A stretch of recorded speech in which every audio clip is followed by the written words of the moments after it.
So please welcome, we welcome you and we thank you so much for your work that you have done in the multilingual Proverbs dictionary from UNISA, which is creating quite a lot of excitement on our social media pages. So once again, thank you, Mr. Shaku, for contacting us, because we would have completely missed this. And it sounds like people are even willing to buy it. I think a lot of people don't realize that it's free online. So please introduce yourselves to our audiences so we know who is behind this wonderful idea. Thank you so much again. I'm Kganathi Shaku, a linguist in the Department of Kganathi Shaku, a linguist in the Department of Linguistics and Modern Languages in the School of Arts and the College of Human Sciences at UNISA. So I'm also a language activist and also interested in language development, promotion, and preservation. I'm one of the pioneers of this beautiful multilingual Proverbs dictionary. I'll give my colleagues a chance to introduce them. If I may ask, which language do you specialize in particular? It's Sepedi. Sepedi. All right. Yeah. Thank you very much. Maropeng Maponya. Maropeng Maponya. Welcome. I'm from the Department of African Languages.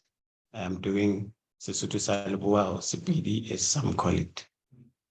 Yes. Hi, Siki. I'm Letsoalo. Letsoalo. Okay. Napiadi. Yes, yeah. I'm Napiadi Letsoalo. I'm chairing the Department of Linguistics and Modern Languages in the School of Arts, College of Human Sciences. And, the three of us are actually the editors of the dictionary that you see. But then we then have a very huge team that we work with. Thank you very much, Che. So this is very, very exciting. Of course, it makes sense that it would be a huge team. So what inspired this multilingual Proverbs dictionary, and why these languages? I think one of the things that inspired this project was the love to develop our languages. We work on quite a number of projects that are dealing with multilingualism, but this one specifically, when it actually started, it started as a project that was focusing on Sepedi and English. So the three of us are actually Sepedi speakers. That's what I thought. When I started hearing the names, I thought, oh, so who did the other two languages? Yeah. So when the project started, was specifically looking at Sepedi and English. So we as language practitioners, we deal with translation and interpreting. And one of the challenges that we have encountered was that most translators and interpreters struggle a lot when they have to convey the meaning or the message that is contained in the proverb from one language to the other.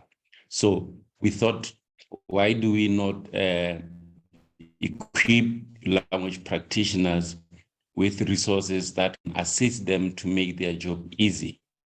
So that's actually what inspired the project. But as we go on, then we thought, then why not focus on other languages? Why don't we go and include the other two languages of Limpopo? So that's why we ended up adding Xitsonga and Tshivenda. So looking at the Tshivenga languages. Yeah.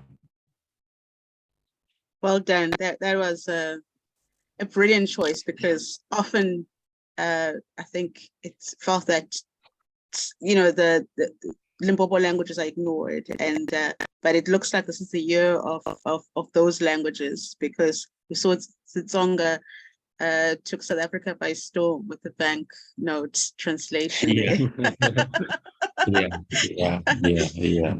Yeah. And, So, and I should, I should add by saying, because we are in a period where UNESCO has declared the decade 2022 to 2032 as the International Decade of Indigenous Languages. So this project couldn't have come in a better period. So absolutely, we are, it's more actually of a response to the call of preserving and developing indigenous languages. Absolutely, I agree. That's just, yeah, we are very glad about that. Just to add on what Letsoalo alluded to, we also realize that we lack resources in our indigenous African languages. So it is our responsibility as Absolutely. the current generation to at least make sure that we put our languages on a map. Most importantly, to create a footprint of our languages on digital platforms. Yes. Thank you. And I want to know, why did you feel Proverbs? Because you could have done any other project that has to do with translation. Why did you go for Proverbs, and what kind of Proverbs did you use? Did you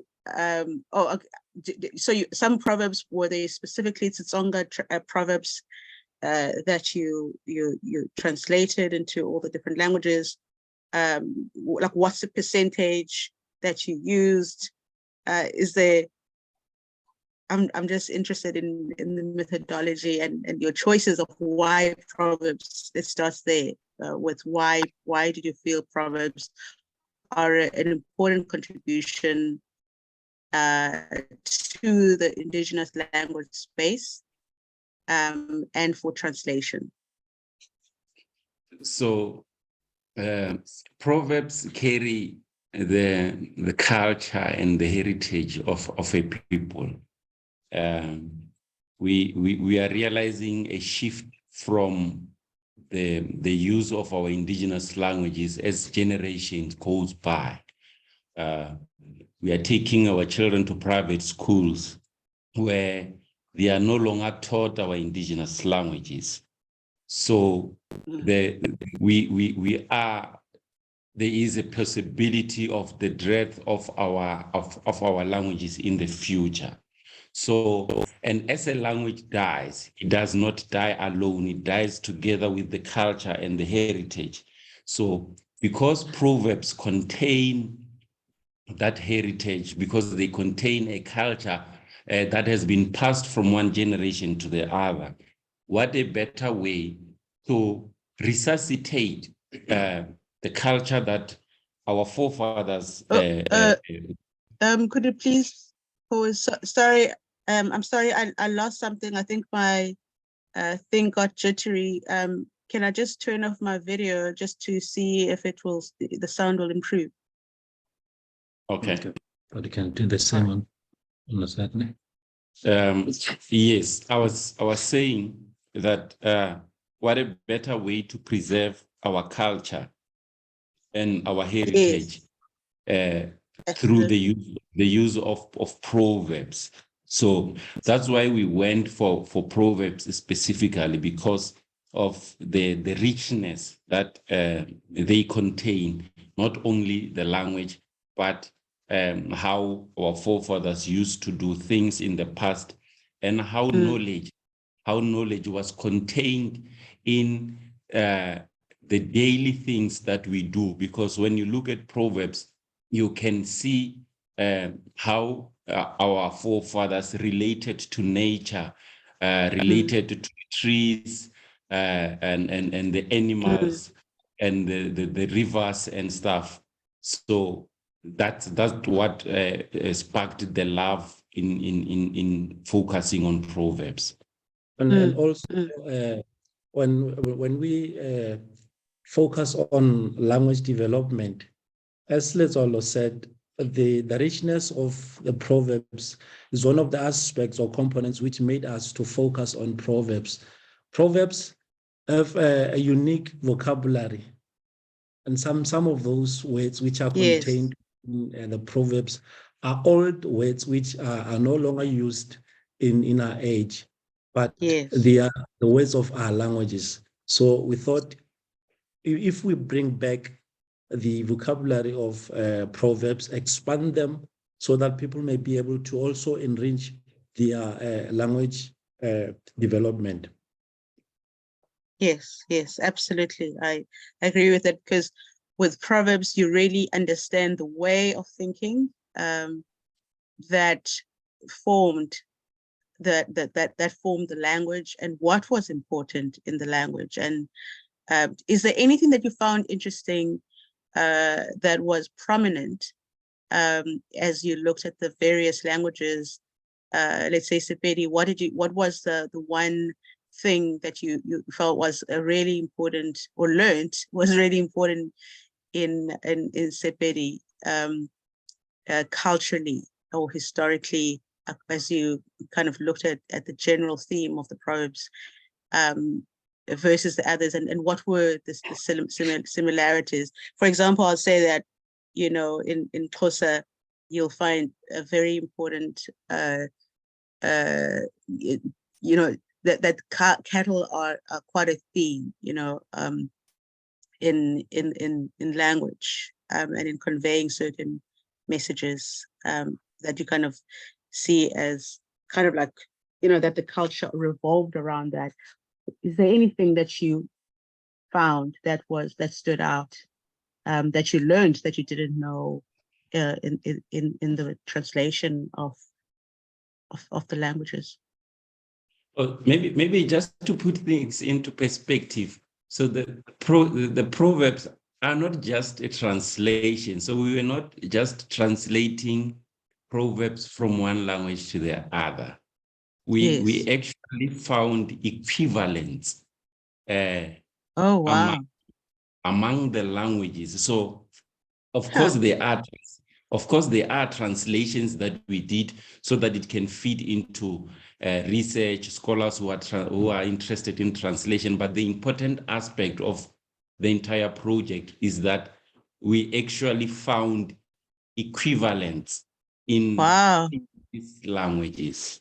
So so the multilingualism, it's a collection. So is there a way of telling where the particular proverb is from? So do you have Sepedi, and you know, okay, this was originally inspired by this Sepedi proverb, and then the other, or it doesn't matter because, you know, each proverb is essentially from each language, specific to each language? And is that including English? Yeah. So when you land on the site, you'll find that there are 4 pages.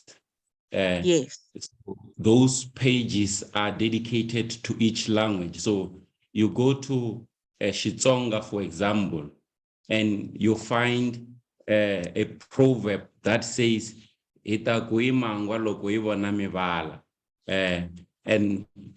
then we under that main entry, we then provide equivalents in the other languages. So this also then answers your question of what did we find? You find that sometimes there are proverbs that are actually the same in the 3 languages. So in Xitsonga, they'll say, in Sepedi, they say, so the only difference there is the language, but the proverbs are the same. Yeah. So that's actually how it is. So if you can see on your screen there, we are sharing the proverb that I'm speaking about.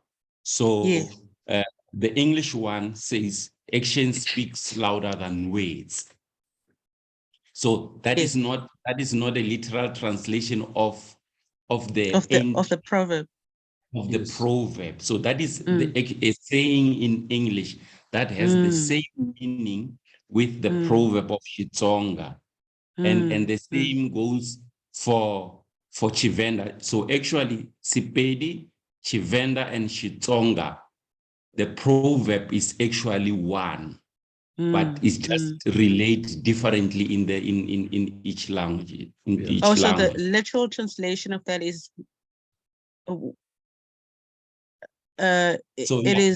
zebras when we see stripes. Yeah, we will say these are zebras when we see the stripes. So we provide that literal translation in all the languages, but we also provide a proverb in that particular language that conveys the same meaning. I see. That okay. That makes sense. So in other words, it's easy. It does answer my question. That you kind of. So do you think perhaps because it's a regional, the languages are from within the same region, that it also speaks to the culture, that is similar, regardless of language. Just because it kind of like shows how people lived, it shows what people valued, because they, in essence, they share the same land and essentially maybe even the same people. Just different family groups, if we'll say. Yeah. One thing that we learned as we compiled this dictionary was to analyze the surface structure of these proverbs. Through the surface structure, we were able to realize that ancient people used their environment or their cultural environment to construct the proverbs, the hunting life, and also the animals, trees, and nature, as we previously alluded to when they constructed the proverb. So there is that particular similarity. And it looks like, what these proverbs do, it looks like they also provide a very rich vocabulary, as you alluded to. That some words people don't necessarily still use, but you're bringing those words back in some sense. Like zebras. Do people talk about zebras all the time in indigenous languages? I don't think I've heard people talk about zebras a lot. But if there are proverbs, it means that those were very much part of people's lives. Yeah. So who is your target audience? When you were doing this, who were you thinking of and aiming for to engage these proverbs? Our target language, our targets here were the language users of the language users, the learners, the educators, the researchers, and anyone who would have an interest in languages. All right. And do you interact with schools at all? Yeah. So one other thing that emanated from the project was that we were able to develop playing cards for that, where we use emojis to communicate the proverbs. So those cards, we share them. Oh, you are developing playing cards. That's exciting. Yeah. So one of the things that we are targeting, one of the target market is the young people, because those are the future of our languages. Yes. Because if they don't find any interest in learning the proverbs, then our languages are going to die. So we then we then identified that young people spend most of their time on social media. So why don't we find a way of enticing them into learning proverbs? So we then used a combination of a series of emojis to communicate proverbs. So they look at those emojis and then they get they guess the proverb. And we also did some social media filters that are available on Instagram and Facebook, where those emojis will randomly come, and then you are given about 10 seconds to guess the proverb, and then the answer is revealed. So that is a way of getting young people to find interest in learning these proverbs. But the other thing is, as I mentioned, language practitioners, because they are the people who are making sure that our languages are developing. So we create these resources for them so that they can be able to use these resources so that it can show that our languages are actually developed more than we think they are. Yes, this is really, really, really important. And I'm also thinking then, especially for young people, as you say, now we have a lot of children in private schools who don't use our languages. So besides, because I'm just thinking, if something's written and they are only accustomed to reading English, is there an equivalent that you maybe can create or are creating where they can understand how to say some of the words or sounds that they may be unfamiliar with if they don't read in English, or they're trying to learn, or you're developing it for those who are already fluent in writing and reading their indigenous languages? Yeah, that particular component, we're still going to incorporate it within the website, since we are still at the tender age of the dictionary. So the audio option is going to be provided, because we want this dictionary to be a teaching and learning tool, so that you don't see a word, but you get a chance to hear how that particular word is being articulated. Yes, yes. It is, it is new and it's very exciting. And there are people who seem to actually want a copy of it. Are there any plans to make it accessible as a book? Do you want to sell it, or you just want to keep it online? We initially, before we launched the website, we had a manuscript which we sent for publication, and yeah, we do have plans to publish this thing, the document, as it becomes as a hard copy at some time. Thank you, because thank you for making it available first online. Because a lot of times, this is amazing research that you've done and made it accessible.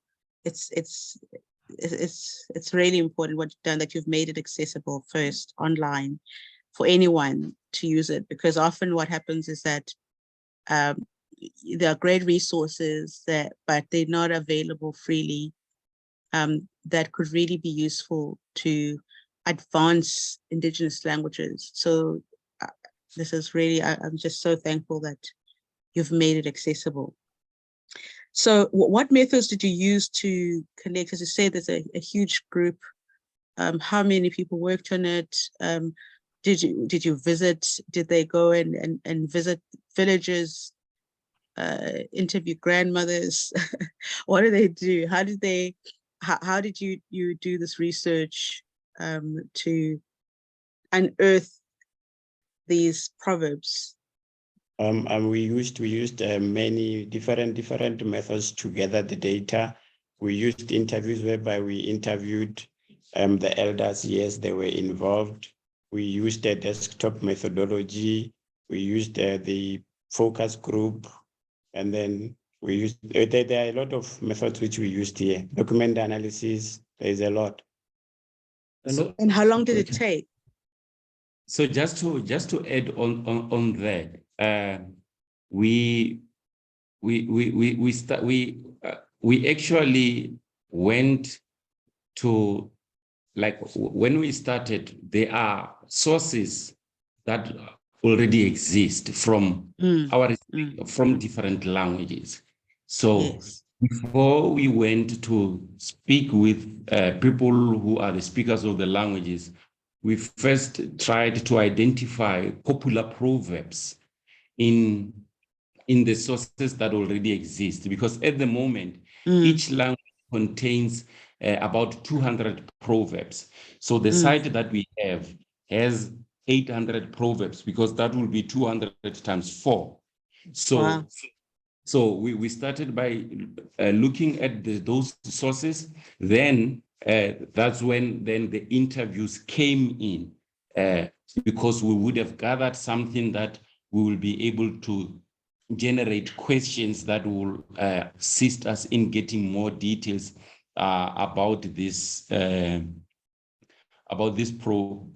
project, and we launched the project this year on the 24th of March.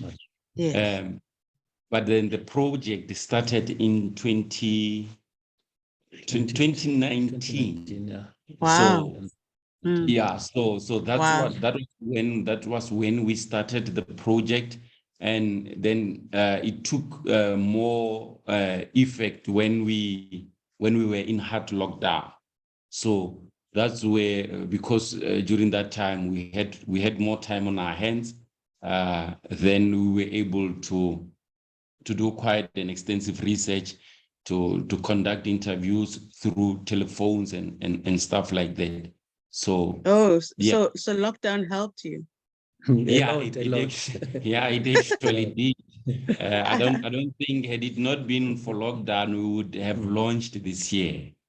Wow. I'm glad something good came out of it. One of the other methods that we used was crowdsourcing, because we initially created the Facebook page whereby we were communicating about these proverbs. So through the Facebook page, we were able to assess the proverbs if are unknown, because remember, you'll find that we have 3 proverbs in the Sepedi language, for example, which refers or means the same, or refers to the same thing. So we're going to look at the most popular proverb, so that we may be able to know that, okay, in our dictionary, we're going to use this proverb as the main proverb, but the other ones, because they are unfamiliar, then they're going to be subordinates or to be used as synonyms to the main one. I see. So now we are about to wrap up. We are interested. We heard that. Sorry about that.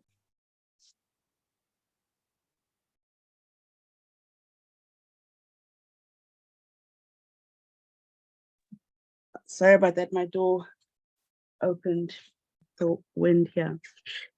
So we heard that that there is more that you're working for. That I know that there was a tweet that was tweeted by UNISA when we responded to your project, to these proverbs, and then they said the dictionary is in 4 languages at the moment, but very soon the remaining languages will be launched. So that's very exciting.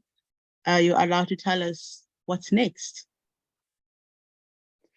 Okay, yeah. Firstly, let's say, even though taking it from the previous question, even though the lockdown helped, but I should say one of the things that helped was the funding that came for the project. Okay. We were funded by the National Institute for the Humanities and Social Sciences. So that's, and I think it's very important that we mention that, because had it not been of that institute, we wouldn't have been able to do the work that we have done. So Thankfully. as we are speaking now, we are Yeah. at a conference venue somewhere in Krugersdorp with the Okay. entire team. So we requested them that please give us just 30 minutes that we can go and have an interview. Thank you for taking the time. Then we'll come back. And we are here working on the 7 remaining languages. So Which is soon, all the rest of the South African languages, of the yes, official yes. languages. Yes. Okay. Yeah, so by the end of this week, we would have made significant progress in making sure that this resource is available in the 11 official languages. Wow, wow, wow. Well, we cannot wait. With that, we will end this conversation, and we are thankful for your work. And our audience is loving it. And those who weren't even maybe thinking about languages, they are really loving this as well. So we want to say thank you, and thank you for your hard work, and keep going, and please keep in touch and send us anything interesting that you want us to know. We are always interested. Thank you so much. Well, thank you so much. One thing that maybe we just wanted to ask before closing this interview conversation is to check if maybe from your side you have partnership possibilities and sponsorship. Do you perhaps give support to initiatives such as this? No, we are looking for funding ourselves. Okay. All right. Okay. No, and we should say that this is not the only project that we're working on. There's a very exciting project that we're working on, which is a multilingual spelling bee competition. So Oh, brilliant. Is it for school children? Yes. So we target grade 8 to 11. So the learners are expected to spell in different languages. So we started this that's last wonderful. year. It was inaugurated last year. So this year we are going to Limpopo and KZN, and the aim is to end up having the project as a national project where learners are then expected to spell in all the 11 official languages. So Wow. this is to promote social cohesion. Yes, and multilingualism. And multilingualism. So that is one of the exciting projects, and we're also working on the children's literature. So we that's are wonderful. Yeah, we are requesting people to write and submit children's literature in indigenous languages, and we will be giving awards in October at one of the conferences that it will be hosted by UNISA. So there's quite a lot that we are doing in languages. You would want to keep us on your speed dial because there's a lot that we are doing. That's everything that we want to know. So thank you so much. Really appreciate you taking the time to have a conversation with us. I wish you all the best. So enjoy the rest of your conference as you work on the indigenous languages of our country, and on behalf of the nation and future generations, thank you. Much appreciated. Thank you very much. Thank you. All right. Bye. Thank you. Cheers. Bye. Bye.